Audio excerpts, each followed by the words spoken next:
کہ دعا کرو تو اس طرح دعا کرو کہ اے اللہ ہمارے لیے رجب اور شعبان میں برکت عطا فرما اور ہم کو رمضان تک پہنچا۔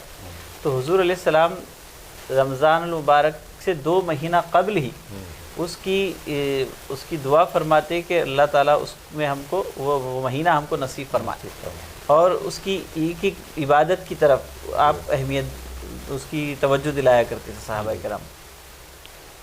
یہ مولانا رمضان المبارک کو ایک خاص فضیلت حاصل ہوئی، اس کی وجہ کیا ہے؟ جی دیکھیے، رمضان کا جو مہینہ ہے یہ بہت ساری اس کی خصوصیتیں اور اہمیتیں اور فضیلتیں، کیونکہ اس میں اللہ تبارک و تعالیٰ نے ایک تو قرآن مجید کو نازل فرمایا اور دوسرا روزے فرض فرمائے۔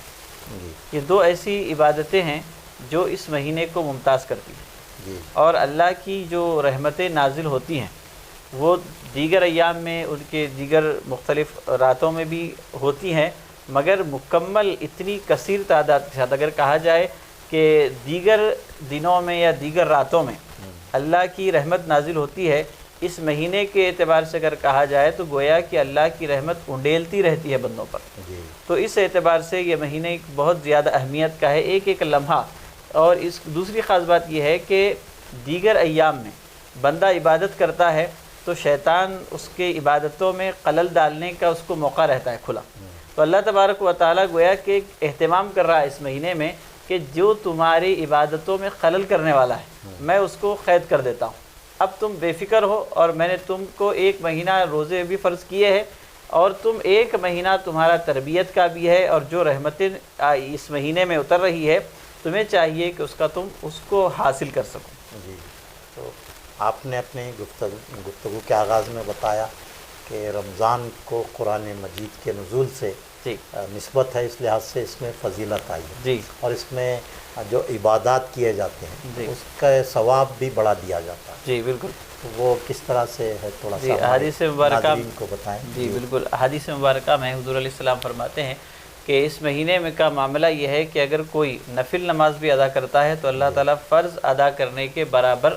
ثواب عنایت کرتا ہے، یہ صرف نماز ہو یا پھر کوئی دیگر نفل معاملہ ہو، دیگر عبادتیں ہوں۔ اور اگر کوئی فرض ادا کرتا ہے اس مہینے میں تو اللہ تعالیٰ 70 فرائض ادا کرنے کے برابر ثواب دیتا ہے۔ ہم نے اس حدیث کو صرف یہ سمجھا کہ نماز کے حد تک کا معاملہ ہے، نماز کے علاوہ دیگر جو فرائض ہیں جیسے لوگوں کے حقوق ادا کرنا ہے، دوسری جو ذمہ داریاں ہیں یہ فرائض میں آتی ہیں، یہ بھی اگر کوئی بندہ اس مہینے میں ادا کرتا ہے تو 70 مرتبہ اس کا ثواب بڑھا کر اللہ تعالیٰ عنایت کرتا ہے۔ سبحان اللہ، سبحان اللہ۔ مولانا یہ بتائیں کہ رمضان المبارک کا احترام کس طرح کیا جانا چاہیے؟ جی، اس کا اہتمام کیا ہونا چاہیے؟ جی دیکھیے، ایک ہے احترام، دوسرا ہے اہتمام۔ احترام تو جب ہم اس کی فضیلت، اس کی اہمیت دیکھتے ہیں تو دل میں ایک احترام پیدا ہوتا ہے۔ فضائل بیان کرنے کا مقصد یہ ہے حضور علیہ السلام کا رمضان کے، تاکہ فضائل کو سننے کی برکت سے دل میں اہمیت پیدا ہو۔ جب اہمیت پیدا ہو تو کیا کرنا چاہیے، اس کا اہتمام کیسا ہو۔ تو یہ 2 چیزیں ہیں، ایک تو ہے احترام، اس کے لیے فضائل بیان کیے گئے کہ یہ مہینہ اس میں اللہ تعالیٰ شیطان کو قید کر دیتا ہے، ایک نفل کا ثواب فرض کے برابر، یہ ساری فضیلتیں اس میں مقدس رات دی جانے والی ہے، سارے اس کے فضائل بیان کیے گئے تاکہ لوگوں کو اس کی اہمیت معلوم ہو۔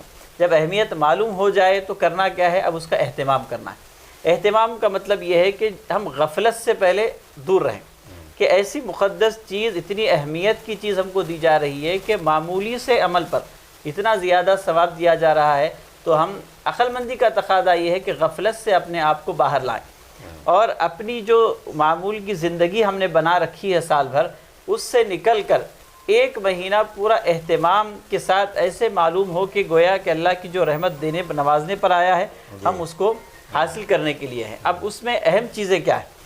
ایک تو یہ ہے پہلے اپنے آپ کو گناہوں سے بچائیں۔ کوئی بھی چیز کا عمل، نیک عمل، چاہے آپ روزہ رکھیں، جو بھی عبادت کریں، اس کا اثر حقیقی معنوں میں اس وقت ہوتا ہے جب ہم گناہوں سے پرہیز کریں۔ گناہوں سے پرہیز کرنے کے بعد نیکیاں اپنا اثر دکھاتی ہیں۔ تو اپنے آپ کو گناہوں سے بچائیں۔ آج کل گناہوں کے بہت سارے ذرائع ہیں اور ہر کوئی جانتا ہے کیا کیا ذرائع ہیں، وضاحت کرنے کی اس کی ضرورت نہیں ہے۔ ہم رمضان کا اہتمام کرنے کے جہاں ہم ارادہ کیے ہیں تو گناہوں کو پہلے چھوڑ دیں، اور حضور علیہ السلام نے فرمایا چاند دیکھنے کا اہتمام کرو۔ تو ہم نے الحمدللہ اگر چاند دیکھا ہے تو ہم خوش نصیب ہیں، اس کو سنت کو ہم نے اپنایا ہے۔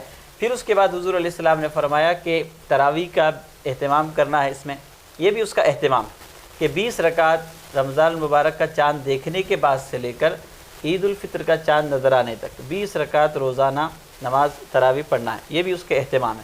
پھر اس کے بعد روزہ تو فرض ہے، روزہ رکھنے کے بعد یہ اہتمام ہے کہ روزہ صرف کھانا پینا چھوڑنے کا نام نہیں، اور ایسی ہر چیز جو انسان کی خواہش ہو، انسان کا نفس چاہے، چونکہ سال بھر انسان کا نفس شیطان اور نفس کے ساتھ انسان جڑا رہتا ہے، تو انسان کا جو نفس ہے شیطان کی صحبت کے ساتھ بگڑ گیا ہوتا ہے۔ شیطان تو قید میں ہے، مگر شیطان کی صحبت سے نفس بگڑا ہوتا ہے تو وہ گناہوں پر ابھارتا ہے۔ تو اپنے نفس کو قابو میں کرنے کی ہمیں کوشش کرنا ہے، اور ہر چیز جس کو گناہ سمجھا جاتا ہے اس سے باز رہنا، یہ اس کا حقیقت میں اہتمام ہے۔ جی، آپ نے رمضان المبارک کے بارے میں کافی تفصیل سے روشنی ڈالی۔ رمضان المبارک میں روزے فرض کرنے کا کیا مقصد ہے؟ جی، اللہ سبحانہ و تعالیٰ نے روزے کے معاملے میں واضح طور پہ قرآن مجید میں فرمایا تاکہ تم متقی اور پرہیزگار بن جاؤ۔ اب تقویٰ کس کو کہتے ہیں؟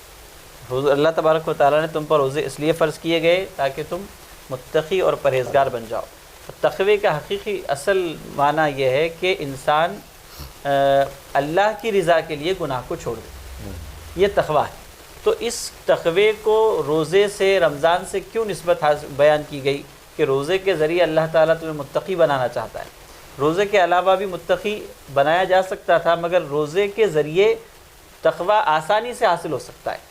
کیوں حاصل ہو سکتا ہے؟ صوفیہ کرام نے اپنی تعلیمات میں یہ باتیں لکھی ہیں ملفوظات میں کہ انسان جب بھوکا رہتا ہے تو گناہ کی طرف رغبت نہیں رہتی، جب شکم سیر رہتا ہے تو گناہوں کا غلبہ ہوتا ہے، گناہوں کی طرف میلان ہوتا ہے۔ تو اللہ تبارک و تعالی شیطان کو قید کیا ہوا ہے رمضان میں، اور بھوکا رکھ کر نفس کو کمزور کر رہا ہے، تو اب اس کے پاس گناہ کا کوئی موقع نہیں ہے۔ اب انسان اگر صرف غفلت سے باہر آ کر یہ سوچے گا کہ مجھے اب متقی بننا ہے، گناہ کو چھوڑنا ہے، یہ چیز میرے لیے آخرت کی بربادی کا سبب ہے، تو آسانی سے بندہ گناہ سے بچ سکتا ہے، نیکیوں کی طرف مائل ہونے میں بڑی اس میں مدد ملتی ہے۔ جی، تو اللہ تبارک و تعالیٰ روزے کے ذریعے سے آسانی پیدا کر رہا ہے بندے کو کہ تم میں خواہش پیدا کرنے والی جو چیز ہے، شکم سیر ہونا، وہ نہیں ہے، تو تم آسانی سے نیکیوں کی طرف آ سکتے ہو۔ جی، تو ناظرین، مولانا سید حسینی پیرا صاحب سے رمضان المبارک پر گفتگو ہو رہی تھی۔ یہ پروگرام یہیں اختتام پذیر ہوتا ہے۔ آپ جانتے ہیں کہ ہر سال ماہ رمضان المبارک میں ATV یہ خصوصی پروگرام رحمت رمضان سحر اور افطار کے موقعوں پر پیش کرتا ہے۔ ان پروگراموں کے پیش کرنے کا مقصد یہی ہے کہ عامت المسلمین کو رمضان المبارک کے فضائل اور مسائل سے واقف کروایا جائے۔ کل کے پروگرام میں پھر ایک اور عالم دین کے ساتھ ہماری گفتگو ہوگی۔ کل تک کے لیے اجازت دیجیے، اللہ حافظ، اور اپنے کامنٹس کے ذریعے بتائیں کہ یہ پروگرامز آپ کو کیسے لگ رہے ہیں، اور اگر آپ کوئی مسئلہ بھی پوچھنا چاہتے ہیں تو آپ کامنٹس میں سوال کر سکتے ہیں۔ شکریہ، اللہ حافظ۔